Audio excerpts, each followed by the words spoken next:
अनुपमा में तोशु ने खा ली है नींद की गोलियां और उसके इस नींद की गोली खाने का जो सारा इल्ज़ाम है वो अनुपमा पे आ गया है। आज के एपिसोड में यहाँ देखेंगे कि हर कोई, सिर्फ समर को छोड़कर हर कोई अनुपमा पे इल्ज़ाम लगाता नजर आएगा।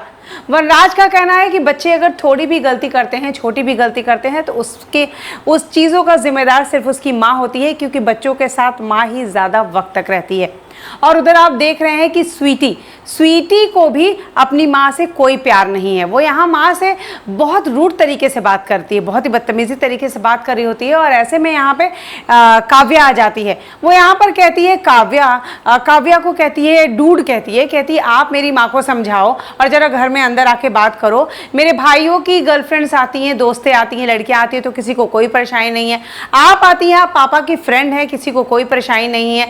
और मेरा कोई फ्रेंड आता है तो इतना बड़ा प्रॉब्लम क्रिएट कर देते हैं लोग। आप और पापा भी तो अच्छे दोस्त हैं, कोई अफेयर थोड़ी ना चल रहा है। जिस तरह का आज डायलॉग स्वीटी बोलती है, काव्या के चेहरे पर साफ चोर की दाढ़ी में तिनका कैसे होता है वैसे नजर आता है। खैर, काव्या यहाँ पर सीधे स्वीटी को बोलती है कि तुम्हें इस तरह ना ही मुझसे और ना ही इस टोन में अपनी माँ से बात करने की ज़रूरत है। अनुपमा को थोड़ा बुरा तो लगता है कि घर की बातें बाहर वाले सुन रहे हैं, पर वो करे भी तो क्या, क्योंकि स्वीटी ने उसी वक्त बोला जब यहाँ पर काव्या पहुँच चुकी थी। आने वाले एपिसोड में आप देखेंगे कि अनुपमा पूरे घर को शांत कराने की कोशिश करेगी, सबको समझाने की कोशिश करेगी और कहीं ना कहीं पिता और बेटी को फिर से एक करने की कोशिश करेगी। जो दूरियाँ आ गई हैं, उस दिन वनराज जो चिल्लाया स्वीटी पर, इस बात से दोनों के बीच में जो दूरियाँ आ गई हैं वो भी यहाँ ठीक करने की कोशिश करती है।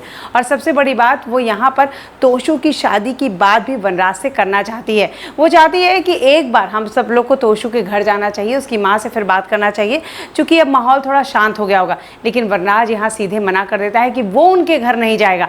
दादी भी कहती हैं कि हम लड़के वाले हैं, हम क्यों जाएं उनके घर। आने वाले एपिसोड में आप देखेंगे कि इस बात से तोशु बहुत गुस्सा हो जाएगा और वो कहेगा, तो क्या आप लोग मेरी शादी किंजल से नहीं करेंगे। ऐसे में वनराज कहता है कि नहीं करेंगे तो तुम क्या कर लोगे, फिर से घर से चले जाओगे, फिर से कुछ कर लोगे, या हमें छोड़ दोगे, या उनके घर जमाई बन के रहने लगोगे।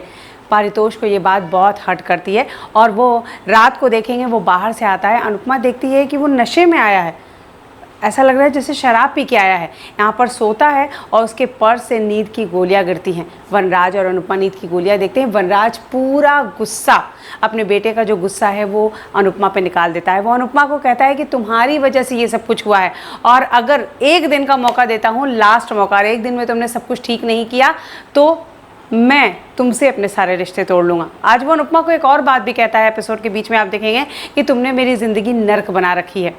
अनुपमा कैसे करेगी सब कुछ ठीक? क्या तोशु की शादी किंजल से करवा पाएगी? बाप बेटी में जो दूरियां हैं वो ठीक कर पाएगी? उम्मीद तो यही है कि अनुपमा ऐसा कर लेगी। क्या होता है शो में आगे, ये सारे ट्विस्ट, ये सारे अपडेट हम आप तक लाते रहेंगे। Till then take care, good bye.